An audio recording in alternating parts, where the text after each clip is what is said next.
Hello, everyone. Welcome to Event TV's special series, Men in Events. We are looking at men and how they impact events in our space. And we have an amazing lineup of special individuals that will come before you and chat it up about what they're doing in the world and how they are impacting the world. And today we have the amazing drum roll Shay Brown. Hey, Shay. It's a great day, Shannon. It is an honor and a privilege, a treat, and a treasure to be here with you and your audience. Thank you so much. I've made it, everyone. I've arrived. I'm He here. is he is here. He is here in the flesh. Shay, tell everyone who you are and about your amazingness in the world. Well, I'm trying to still figure out who I am. I know one thing. I know that I am a husband because I have a wife. So I'm married to Carla, and I'm so happy. Been together 16 years, by the way. I know that I'm also I'm also a parent. I have two sons. They're grown now, 32 and 35.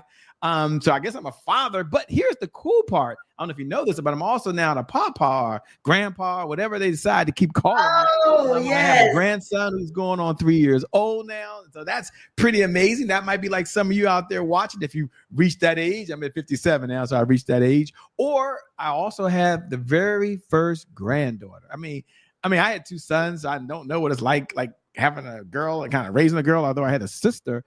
So I'm excited about that. That's really exciting. I'm a caregiver. I'm gonna tell you, I guess I'm an entrepreneur at some point, but I'm a caregiver, mother dear, who's 77 years old, has Parkinson's, and she's doing really well. But still, she needs care, needs to want to make sure she's okay. She has her medications and so forth. And being a caregiver is a whole different thing, especially with parents. So shout out to Mother Dear for raising us. And I'm glad to be in a position to be able to make sure she's taken care of. So at the end of the day, I guess you would say, who am I? I'm like many of you out there. I'm a kind human being, want to do some good in the world. Happen to be an entrepreneur for the last 20 years, all the time, full time. So that's been a journey by itself. And I'm excited to be here with you, Shannon, and your audience. So that's about me. I'm like you, want to make a difference for other folks. Yes, love it. And you are an amazing individual, Shay. So you said that, and yeah, that is a lot. So kudos to you about being a grandpa because I have a grandbaby as well. And I know that's a whole nother thing, not another thing, but another thing. So it's amazing to have a grandbaby. I know. So yeah. But just getting back. So you said that you are in the entrepreneurship space for 20 years. Tell us about that. How did you get here? Sure. So I've only worked for two companies my entire career, by the way. I worked for Citibank after undergraduate, went to Morgan State University, didn't do sales, by the way, didn't do sales. And then after graduate school, I went to Johns Hopkins University. I worked for Verizon for the next 9 years. It was a lot of names, by the way. It was MCI, that was the core. And then it was WorldCom, and then it became Verizon and some other cool things. And then back on May 31st, to answer your question, there was a knock at my door. You see, I'd risen to a director, by the way. I was a hot shot. At least I thought I was a hot shot, a young hot shot, by the way. Made it to directorship. And Perry was coming and let me know we got to lay some people off. It wasn't a new idea. We laid people off before. But in this case, he said, Shay, we've got to let you go. Now, I don't know if you've ever been hit with the punch you never saw coming. It kind of floored me. And so how I got here is riding home that evening, I decided to start my own company. Sounded like a good idea. I would just hang my shingle out the door, call myself Coach Shay. Everybody else was a coach. Heck, why couldn't I be a coach, by the way? Had some severance in the bank. That was kind of cool. And a little bit of money. I said, man, I'm going to be okay.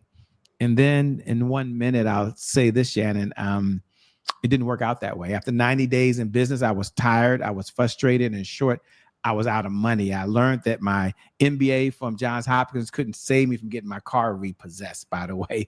My undergraduate in finance from Morgan State University, shout out to all the HBCUs, it couldn't save me from having my home repossessed. In fact, there was a time where I was so broke and so low that I started burning through my 401k. Don't recommend any of you do that. Don't judge me out there. Don't judge me. I did go through a second divorce. I told you I'm happily married now, but I've been through 2 divorces and I wasn't even 30. Don't judge me. Don't judge me. I wasn't doing the things I was supposed to be doing. And how many know when the money gets funny and the change gets strange, well, then you're not doing what you're supposed to be doing. Well, it could be a problem. But I share that to share with you that what was the pivotal moment for me, what turned it all around for me was one concept. I borrowed $5,000 from my brother. Coming over you now, Shannon. Shannon borrowed $5,000 from my brother. Took this program from Eric Lofthole called How to Sell, How to Learn to Have a Business. And he gave me an idea. He said, Shay, why don't you focus on sales? I said, yuck, I'm not a salesperson, not under any circumstances. But he said, Shay, selling equals service. And the point I want to make to your audience is that when I adopted just that mindset, I know it sounds so simple, it sounds so easy, but I adopted the mindset that I didn't have to convince or persuade or make or influence someone to do anything. I could help them solve a problem and get paid. It put me on the trajectory that it has now. And this is what we've been doing now full time, all the time for 20 years, helping other entrepreneurs generate revenue in their business through their sales department. Love it. Love that. And I can really, really appreciate that as a fellow sister of persuasion. Love it. Love that so much. But let's back up just a little bit to your story when you were in the thick of it. You had just got a knock on your door, as you stated, and out of the blue, they said, we got to let you go. And, given the economic times now, there are a lot of individuals out there that literally experience that, that they just had to leave. But you were able to say, you know what, I'm going to go ahead and start my business. So let's hold it there for a second. Let's hold space for all those individuals who may be in that situation that you were in 20 plus years ago. What is it that you would say to those individuals right now that have just gotten their letter and they're in their 90 days of what am I going to do now? Sure. I would say 2 things. There's 2 options. One, congratulations, by the way. It could be the biggest opportunity in your life. You may never stepped out without it. I know that sounds kind of crazy, but when I received mine, I wasn't excited. I was miserable. And being miserable didn't do anything for me, by the way. Beating myself up for not for being one of the ones that got laid off didn't do anything for me. In fact, I haven't read anywhere, and maybe you have, but I haven't read anywhere yet. And all my, I don't know, certainly over 10,000 hours of readings and videos and trainings. I mean, 10,000 hours, that's a joke. You could do that on your thumb these days on a weekend watching videos. Right. And all my 10,000 hours, I haven't read anywhere yet that when you beat yourself up, you do a better job. I just haven't read that. So I would slow down right now and say from a mindset perspective, don't beat yourself up. Tell yourself, what's the next opportunity? That's number one. If you decide to go look for a job, there's nothing wrong with that. It's very honorable and you can go get a career. If you decide to get into entrepreneurship, I've just got 3 words for you. And there's 3 words that I share with every CEO because you're now going to be a CEO. You'll be in charge of the business. You'll be in charge of making the decisions. But there's just 3 words that I would share that I know with 100% certainty will help you be successful. I mean, in fact, it almost guarantees your success. I know it's kind of strong, but here it is. Focus on sales. I know there's 3 words. Focus on sales. I'm going to say it again just so you hear it because you're not going to get blown away. Focus on sales. The big why is because if you can't focus on sales, you can't be in business. Why, Shay? Because sales is the oxygen for every great business in history. And without sales coming in as an entrepreneur, there's always more money pouring out than there is coming in. It took me a long time to learn that philosophy, but I shared it with you that selling is serious business. So slow down. If you don't want to sell, hire someone who does so you can generate revenue by solving problems. And man, you won't have to go through all the stuff I went through. That's what I would share. Love that. Love that. Definitely. And, right now people are probably thinking, hey, I have this skill set. I have been on this, I've been employed for years and years and years. I've got this degree, that degree, this certification, and they know their craft without a shadow of a doubt. So now it's like, I know my craft. What's next? It's the sales part. Can you share with us why is it that having that sales component, being able to sell your craft is just as important as having that craft, having that skill set, knowing what you know? Can you share why that's just as vital? Absolutely. And my father, Marshall Brown, he's no longer with us. He passed away May 2nd, 2017. He'll always be in my heart, obviously. And one of the things he used to say all the time, I was very close to my father. He was here in Washington, D.C., and I'm in Washington, D.C. I'm a native Washingtonian. He used to always say these words. I can't believe I'm repeating it now, but it's so funny. He used to always say the best intentions don't always equal the best results. And so I believe when you get started, you've got the best intentions. But in order to get the best results, the reason I'm asking you to take a look at your sales department is that sales department is going to fund the vision you have for the people you were called to serve. You see, the number one challenge facing entrepreneurs today is just not having enough revenue inside their business to purchase the resources that are necessary to execute the vision they have for the people they were called to serve. They don't have money sometimes to hire an assistant. They don't have enough money right now to hire a graphics or a tech team. In some cases, they don't have enough money in the bank to hire a coach or a consultant to do all the things that you have to do in business. So focus on 3 areas so we don't get too far away. Number 1, focus on the sales strategy. Kind of understand, what's my number 1 sales strategy? To get me in front of people who have a problem. Put this in your notes if you're taking notes today, and that is, people will pay today if you help them solve a problem today. Get in the problem-solving business. You do that, and I promise you the focus will be in the right area. Focus on sales. Love it. Love it. So important. So important. So back to when your brother was able to support you in getting your first sales program.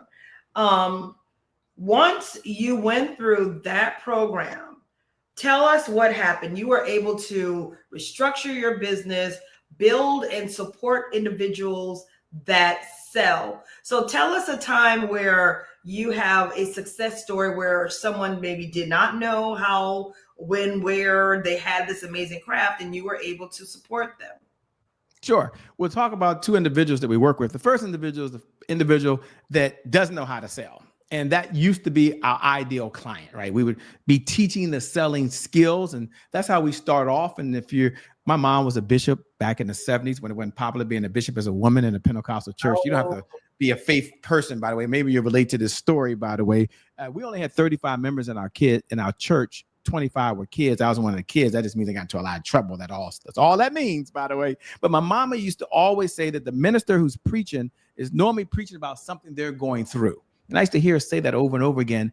And that was the case when I first started. So I can answer your question directly, is I started off in the beginning, the first probably 5 years, teaching people what I was learning, which was how to set an appointment, how to generate a lead, how to close a deal. And just those selling skills I was learning and using in my business that allowed me to send my kids to college. Both my sons went to college. That's a blessing. I did this full time all the time. Both of my sons moved in with me when I went through my divorce. So I've been able to fund my lifestyle, but then we shifted. And this is what I want to talk about now, to working with folks who already knew how to sell. They had an idea, but they knew they needed to get to $25,000 or $100,000 a month. And they want to get to $1 million. And according to the SBA, only 2% of businesses get to, or 3% of businesses get to $1 million a year. So what we've done, to tell you the success story, we're working with a client. She'd already bought all the other coaching programs. So she had the right mindset, by the way. She'd already been selling one of her own. I'm going to talk about self-education industry right now. She'd already been selling a coaching program already for $5,000, $10,000, and $15,000, but she wanted consistent, predictable, reliable revenue. And she hired our company. And I always say, you outsource some of the sales department, so you can always be the number 1 salesperson, but isn't it so cool to have someone else bringing in sales for you? One of the things we did, number 1, is we went back and we rebuilt her sales funnel. And that's just a fancy word for saying, how are we going to attract leads in? She was already doing a challenge. The challenge wasn't successful. As a result, we redid her sales page. We did the sales funnel. That's the system. So you need a strategy, a system, and a structure. And as a result, you probably know this person, Star. She generated over $100,000 that next month. Not because of me. She already had things in place, but she shared that story at a power networking conference where I was speaking on a stage with other folks. And that's just one person. Now, it's not about the money. Is that an anomaly? No. But it was about her having a sales strategy, a sales structure, and a system. We put the sales systems now in place for entrepreneurs so they can sell more faster, quicker, easier with less effort. Love that. Love that. And congratulations. That is a huge, huge win. And you need all of those things to ensure the sale. But you spoke about mindset, which is so, so, so important. So what information can you lend on mindset for those individuals who are listening that maybe say, man, I couldn't sell ice to an Eskimo, What would you say to those individuals that are like, ick, sales, because that's one of the adverse reactions that you had when you were like, ugh, sales class. What would you say to those individuals? Yeah, I had that same aversion, right? I hated sales, but I needed it. Isn't that an oxymoron? Hated sales, but I needed it to pay the mortgage. I needed it when I went to the grocery store. I needed what the money would do for me and my family. And so I used to tell myself over and over again, I'm not a salesperson. I hate sales. And if you're saying that right now, I wanted you to know one thing from me, from the bottom of my heart. Please hear me, lean in and listen. I believe you. I believe you, because the law of belief is whatever you tell yourself over and over again, you will eventually believe. Now, what I would share with you from a mindset perspective, it's not going to be fancy. You don't need no apps. You don't need to download anything. You need to go to no training class. But I shifted my mindset. What I started telling myself was each day I'm getting better and better at sales. Each day I'm getting better and better at serving other people. That's a mindset perspective. And just that mindset allows you to understand you don't have to convince anybody. You don't have to persuade anybody. You only have two jobs as a CEO. Now, I'll give you a quick story. Michael Jordan, one of the greatest NBA players of all time, arguably, I'm a Kobe Bryant fanatic, but that's a topic for another time. He was asked by a reporter about 20 years ago, how did he become so successful? A six-time champion, the NBA jewel of all of NBA, the face of the NBA. And he said his job as a basketball player was just to do two things every day. His job was, number one, to play basketball at the highest level possible. Got it? Makes sense. But when he wasn't playing basketball, his job was to be in the gym practicing to play basketball at the highest level. Shay, what in the LL Cool J does that mean for me as I'm listening as a CEO right now? Your job, I believe, as a CEO is to do two things. Your number one job is to be in front of people sharing how you solve a problem. You are your team. Now, some of you are the only team. So your job is to be in front of people. If you're not in front of folks, whether it's live, virtual, online, offline, however you want to say it, through your website, sharing how you solve a problem, then your number two job is to be focused on getting leads or getting a system in place. We call it a sales system in place to get your company in front of people so you can solve a problem, make their business or life better. You focus on that, you don't have to chase the money. The money will start chasing you. Love that. Love that. And Shay, you are an amazing individual. And, whenever I entered this space, what was it, maybe about 2019, you were one of the first people that I experienced, very open, amazing, and happy. Very, very happy. With that being said, I know that in this space over the 20 years, you've had some obstacles, okay? Because we did not have 20 years ago this amazing sales guru that is seated before us right now. So tell us, what would you say regarding how to get over those obstacles that is presented before you? Yeah, there I was. It was 2017. We'll talk about a business crash, not a personal crash. But I'll talk about business one, this one, because the personal one was my car getting repossessed. But this was a business crash. Our business model back then was running a model where we would put on the event as you were talking about, and we would then sell a product or service. So we would offer people to come in for free. Then once they're there, we would give so much value. And at the end say, hey, if you like what you've heard and you want more, buy this product or service. And that required a significant amount of cash flow up front. Okay. And this wasn't back when you was running ads online like you are now. This was right before the market in 2006 crashed, around 2004, 2005. And we had signed a 3-year contract. Now, I didn't know anything about hotels. I just been going to hotels, getting a room, paying. And all of a sudden I decided, you have a little success. What do you say? I'm ready to sign. My name on the thing here. And I signed. Well, the market crashed, as many of you may know, in 2007. I know it's reported 2008, 2009 when the housing market, but for those in the self-education industry, when credit lines started getting dried up, it happened in 2007 and my company went under. Now, I know that's kind of crazy. Here I am going broke trying to make everybody else rich. I know it sounds crazy, but it wasn't profitable because now I couldn't go to the hotels. Now I couldn't fund the room. Now I didn't have a credit card to do that, to try to put money up to get money back on the back end. Right. And the hardest thing we had to do was lay off people. I could take the personal bankruptcy. Okay, I can handle that. I can take not having credit cards and paying cash, but you have to go to, there's only 2 individuals. They were working for me full time too. I know it's not like I had 1,000 people. But right. We got to go to them and tell them the money's not there to pay. It hurts when their families depend on you. They've got bills. So, one of the things I've learned and what that means to you is, doesn't mean don't go for it. Doesn't mean don't go all out for it. But it does mean keep an eye on the revenue that's coming in so it can be profitable revenue, not just cash flow coming in the door. Because I lost sight of that. That wasn't my jam. And I'm like, we got money coming in. That's good. We made up a sale. That's good. But it wasn't enough to start covering the operational costs that I'd built up. And I had an office. Had to leave out and move out the office as well. So I'm home now. I guess I'll move out my house. Right. I thought I had made it, but the overhead expenses were growing too fast. And we grew too fast and we burned some bridges. There were some clients we worked with that we didn't have the manpower to support as fast. And we burnt some bridges. I wish I could say it was perfect, but here's what I would say. You get back in the game. Champions always come back. And you can start at 0 and put one foot in front of the other, and another client trusts us and another client trusts us. And it took some time, but we were able to rebuild not only our reputation, but also build that we provide the premium service that folks look for. So the lesson I learned was keep an eye on the revenue, keep an eye on the profitability, and don't grow slow, but grow carefully with support and counsel. Now I have that. Some decisions I don't make as fast as I used to. Love that. Love that. I mean, that is so admirable, so thank you for sharing that as well. So with that being said, Shay, how is it that individuals who are out there right now that could utilize your services, that could utilize you in their life, get in contact with you?